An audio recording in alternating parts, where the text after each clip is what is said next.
The outline of the talk is noise taxonomy or classification and various noise removal issues. Then I'll talk about the various types of noise: harmonic, coherent, random, and erratic, and the various approaches we take in dealing with those. So we'll start with taxonomy. So the various types of noise we generally deal with are harmonic, which is characterized by constant amplitude, frequency, and phase. And we try to characterize the stationary nature of the noise and subtract it out. And also random noise, which is ambient and usually Gaussian or near Gaussian in nature, and is handled by the fact that it's not predictable. Coherent noise, which by contrast is predictable and is generally at least close to being linear spatially, often band-limited. And erratic noise, which is random often, but not of Gaussian nature. So any approach that depends on averaging or any least squares type approach will generally fail in dealing with erratic noise. So essential to all of this is a seismic visualization tool, which allows for toggle type views or side-by-side views together with a difference plot, so that we can make sure that in doing any of these approaches, we don't harm the signal. So in a difference, we only want to see our noise. We don't want to see any leaked seismic events.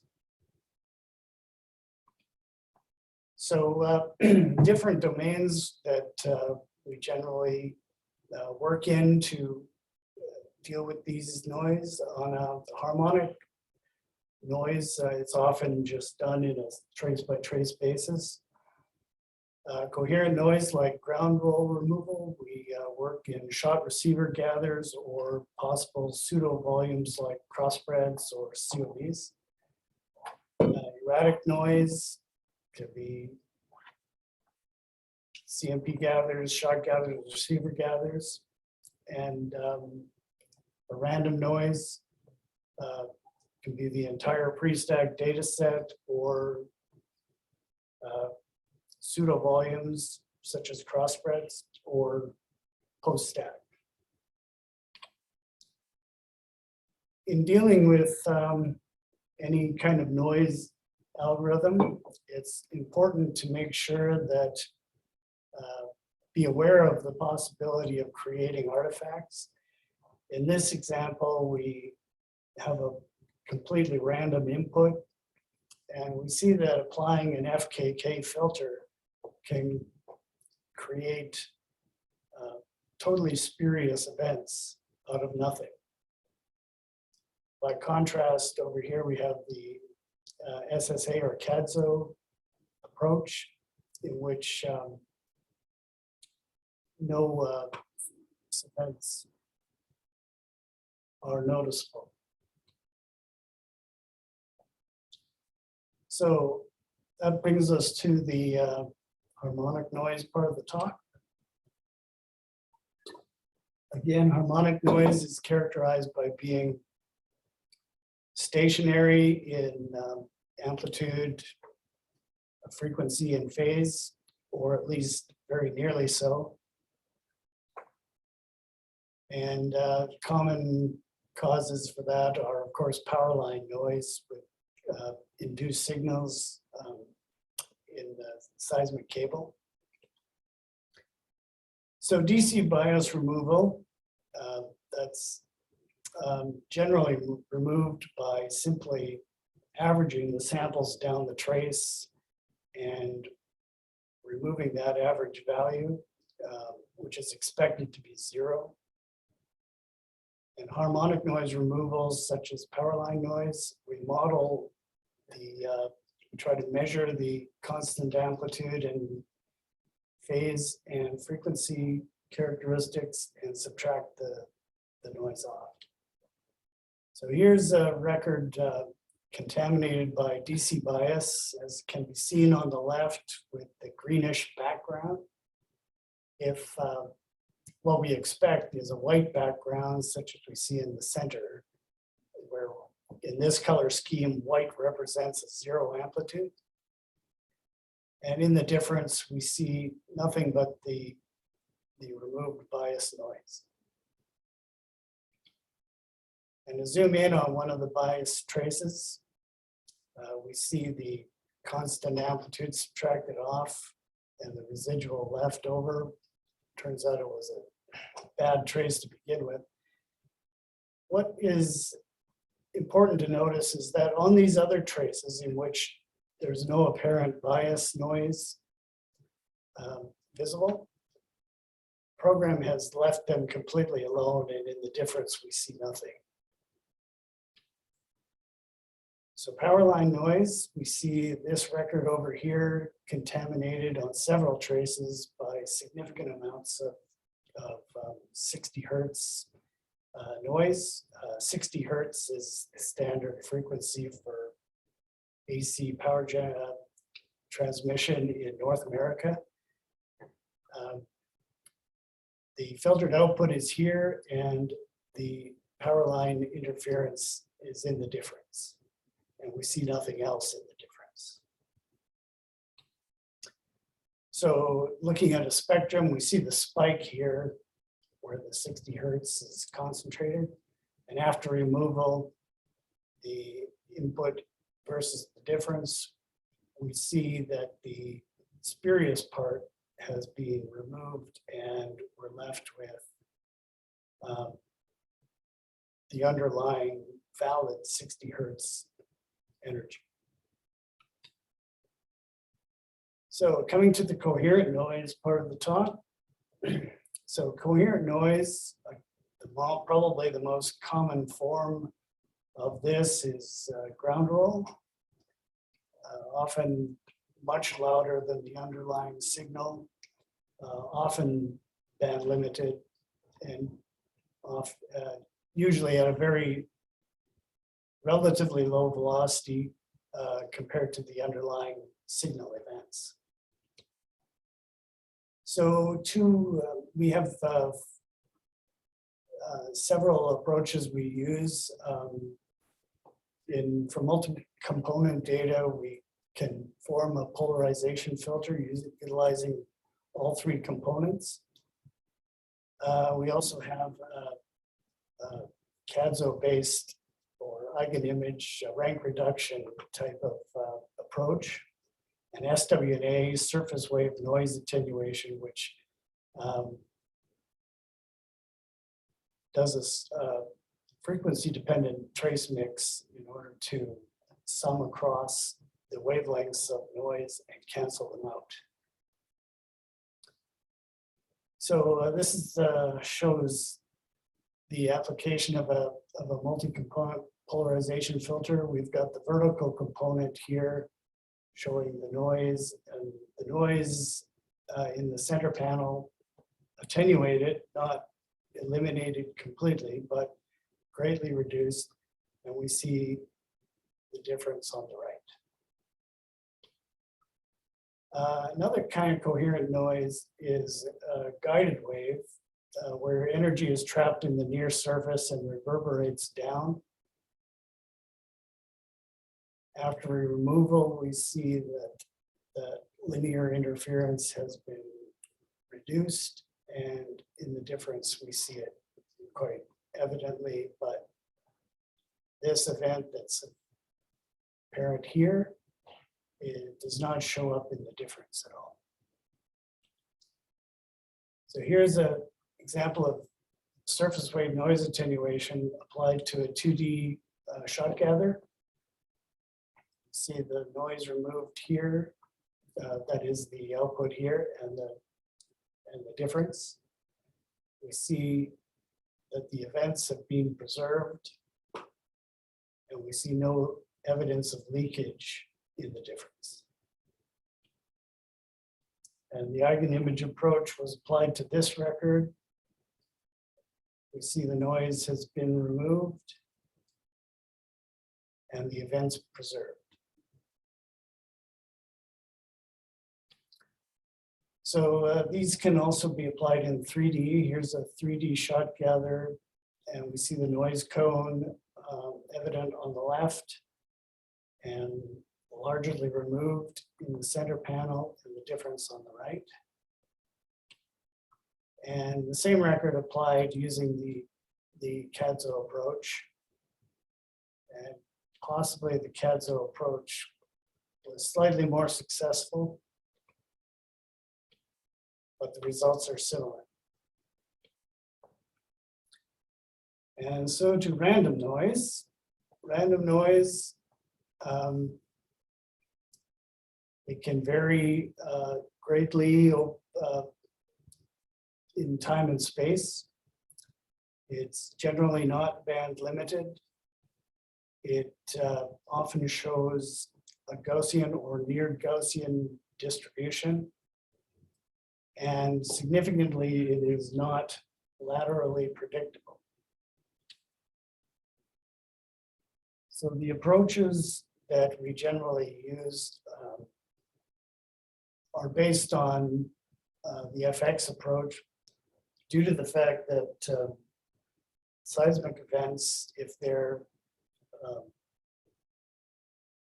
they can be characterized or approximated by planar events over a small enough spatial area, then for a given frequency, such an event is perfectly predictable. And the noise is defined as the difference between the input data and the predictable component, the noise being not predictable laterally in any way. So history of the FX type filters started in 1984 with FX prediction, or sometimes called FX deconvolution. And that was modified slightly by Supra in 1994, where he modified the FX prediction approach by removing the coloring that was applied to the inadvertently to the noise model. Consequently, the subtracted noise was more spectrally correct. Stuart Trickett in 2002 was the first to apply CADSO, or singular spectrum analysis filtering, to seismic data. And he later added a modification to the technique where the program was able to determine for itself the optimum rank so that it could be applied adaptively. So here we have a comparison of the three approaches. So we have a synthetic model here with 3 linear events to which random noise is added. And the output from prediction, we see that it did a fairly decent job of preserving or extracting the flat peak. But the other 2 events are not very easy to see. They're there, but quite dim. Projection did a slightly better job. In CADSO, we clearly see all 3 events and the noise greatly attenuated. So CADSO filtering, generally we code a target rank. Nominally, the optimal rank is equal to the number of planar events in any seismic window. So the number of, that is the number of distinct events, distinct dips that are evident in any window. The lower the rank, the more noise attenuation we get, but potentially the more signal leakage will result. As rank increases, we do a better job of approximating the input. We get less noise attenuation, but better signal preservation. So here's a data set that shows the motivation behind an automatic rank determination. Up here, the geology is relatively simple. The events are all dipping in more or less the same direction. The overall level of the random noise is higher than down here, where the data is cleaner, but structurally much more complex. We have folding and faulting, and we have associated diffractions with that. So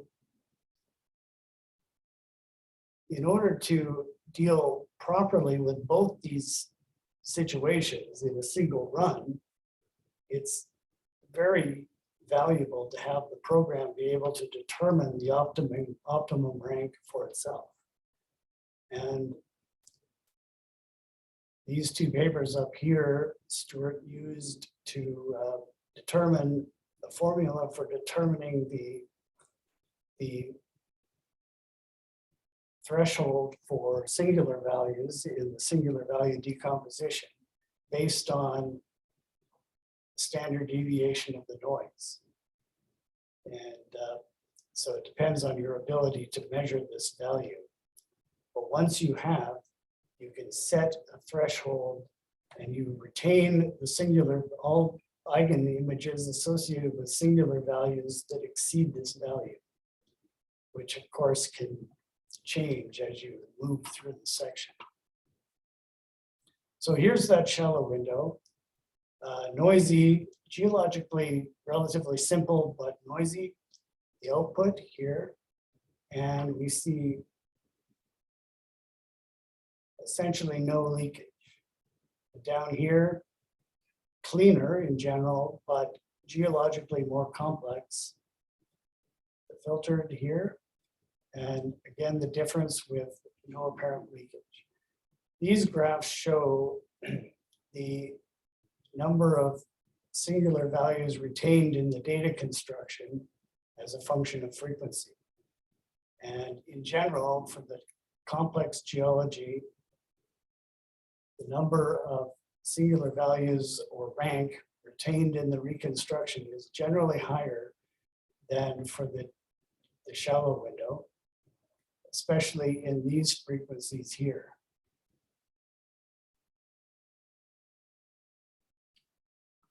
So erratic noise, it's bursty, non-Gaussian, it's random but non-Gaussian. And examples are air blast or power line and cultural noises. There's a host of possible causes of noise. And every approach we have of dealing with erratic noise requires median filtering of some way or another. The difference is the domain of application. So this one, it works in the time frequency domain, this in the frequency space domain, and CADSO applies median filtering within frequency slices. We will see how in a bit. So here's an record where we've applied FX median filtering to deal with these erratic loud traces here, and the output. Difference over here, where we see only the erratically loud traces, we see no signal leakage.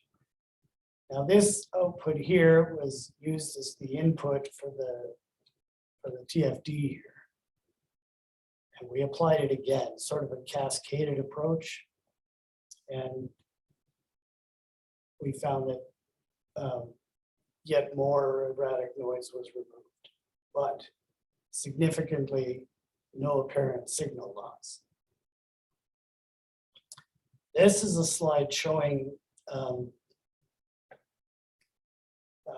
flow for how Stuart Trickett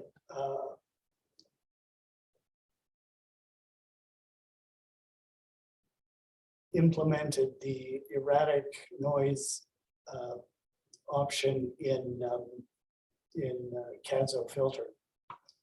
So normally we would reduce the rank of the matrix for every frequency slice.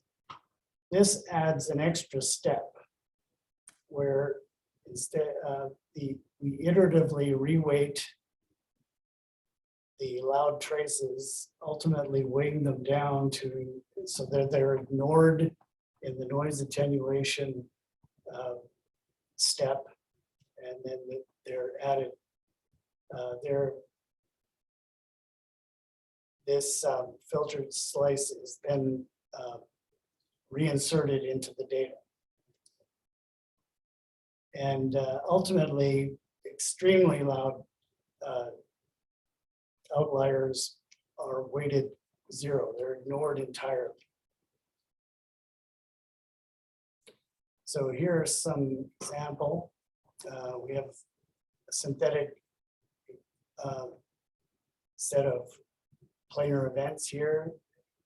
We add random Gaussian noise and erratic noise here, loud traces. So this is the input. Standard CADSO is output here, where we see that it preserved the flat linear event okay, but the weaker trough and the weaker peak event are not visible at all. Whereas the robust CADSO preserved all 3 events while completely removing the erratic noise. And here's a real data example where we see a section contaminated with both random noise and erratic noise. The output of the standard CADSO is here.